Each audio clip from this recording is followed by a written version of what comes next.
Hi, it's Ashley with Gardening Grace Florals, and today I want to talk to you if you are a newly engaged person, someone who's maybe planning your wedding or maybe someone else's wedding, helping them do that, or if you are new to maybe trying to start a floral design business and you are curious about the steps and kind of line items to take when you're thinking through all the florals you might need for a wedding in particular. So this video, we're going to go through everything from personal flowers to ceremony flowers to reception flowers, go through all of those line items, think through what ways you might want to customize those things or change those things up. We also have videos that outline how you can then design and create almost all of the floral things that we talk about in this video. But for those of you who don't know me, I'm Ashley with Gardening Grace Florals, and welcome to our channel. So let's get started. Okay, so in thinking about wedding florals, I like to have basically 3 categories that I think about for how to organize the different line items or things that you might need in each category. The three categories are personal flowers, and then ceremony florals and reception florals. I'll go into details on each one of these and how sometimes things can be repurposed to each of those various areas. But for starters, those are the 3 areas: personal, ceremony, and reception. Okay, personal flowers would be anything that you would want to have on an individual, typically for the ceremony and certainly also for the reception, but that would be bouquets, boutonnieres, which are the pinned floral pieces for the groomsmen and the groom. Often think about potentially having boutonnieres also for fathers, grandfathers, perhaps for the officiant. If there are going to be folks who are helping individuals like get seated, ushers for the ceremony, all of those folks may potentially want boutonnieres. Also corsages, which are for the women in the bridal party. So you can have wrist corsages, you can have pinned corsages. Sometimes people like to have also, kind of in this same vein, either flower crowns if you're not going to do a bouquet for like a junior bridesmaid or for a flower girl. Similarly, you might want petals for a flower girl. So the sky is the limit as far as those options go, but those are really what we would consider to be the personal flowers. So bouquets, boutonnieres, corsages, and then potentially maybe flower girl petals or flower crowns, that kind of thing. Now, once you think about the personal florals, then you can from there go into your ceremony florals. Those would be things like from the minute you walk into the ceremony space, do you want to have aisle markers that are floral or decor? Do you want to have maybe florals at the very entry of the ceremony aisle? Do you want to have flowers at the end of the aisle? So maybe you have an arch, or you have a ground meadow, or you have any other type of decor at the end of the aisle that you may or may not want. Again, the sky can be the limit, but that's sort of what we would determine to be ceremony specific florals. Now, the great thing about ceremony florals is often we do our best to try to help our clients think about ways that they can then repurpose ceremony florals. So a big one for us is maybe you have pedestals with urns on them, or you have a few aisle florals to almost look like maybe a meadow down your aisle. That's fantastic, and definitely no small feat, and can cost depending on how budget friendly or not you want to go with your flowers. Those can get quite expensive. So a great way to repurpose those and get the most bang for your buck is to actually then repurpose the ceremony flowers for the reception. And by that I mean you can maybe put those pedestals with urns behind your sweetheart table, or if you have like a ground meadow on the aisle, you can repurpose that around your cake table or around the sweetheart table. There are lots of ways that you can repurpose ceremony flowers to the reception. So in that same vein, moving on to the reception.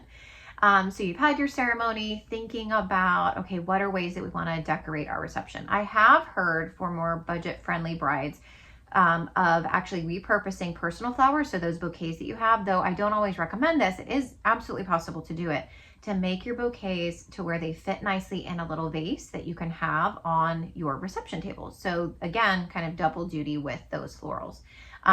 One tip I would say, and this is where it can kind of go haywire for folks, is if you're going to do the bouquets and have them be repurposed on your reception tables, make sure that the vase fits your bouquets nicely, and it's not like weirdly long stems in a short vase, or vice versa, really short stems and then they don't get in the water and then they just don't look right or proportional. So just think about the shape of your bouquet and vase height to your bouquet and how it will look on the table. Just my 2 cents there.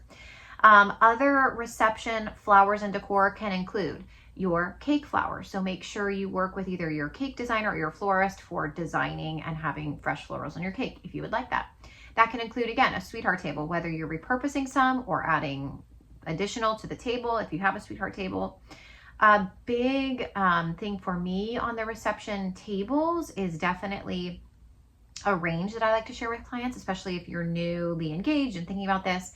Often having candles and then either like simple greenery, florals, bud vases are definitely on the lower end of the budget spectrum. Now, those can still be lush and cost a pretty penny, but if you're looking for more budget friendly, I would say again, loose greenery and candles or bud vases or just candles, floating, taper, pillar, you name it. I think they're all beautiful, but those are ways to really save on your budget. If you love flowers and you really want to go more luxury or more less budget friendly on your wedding flowers, I would recommend lush pedestal vases, as your centerpieces. You can definitely go, or maybe garlands on farmhouse tables with lots of lush florals and or greenery. All of those things are fantastic and absolutely make a statement and cost more as a result.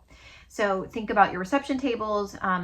Also, we have a lot of videos on thinking about floral recipes. So the idea there would be, again, if you're DIYing your wedding or doing this for your own business, think about the recipe, meaning how many flowers of each type you would need to create one centerpiece, and then multiply that by the number of tables you would need. That kind of helps you get an understanding of how to order your flowers for things like that, how many stems you would need.